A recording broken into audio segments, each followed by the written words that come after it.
So far, I've found these lessons really fun. I've learned some new things. The education's good. With the VR lessons, I've learned loads about drugs, gangs, and stuff like that. What to do and what not to do. Different levels of drugs and stuff.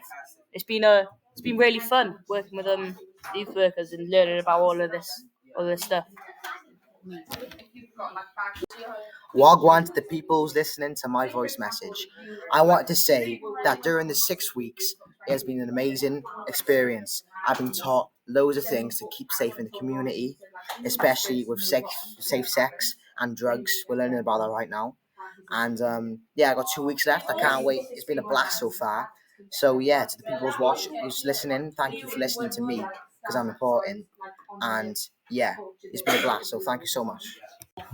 Hello, I'm here to tell you about how mine and the youth workers 6 weeks have been during the VR lesson. They've been good. They've been teaching me how to stay safe in my community. These past couple of weeks, I've learned a lot about drugs, gang violence, and how to stay safe in the community because of these youth workers, and I've enjoyed it very much. Thank you.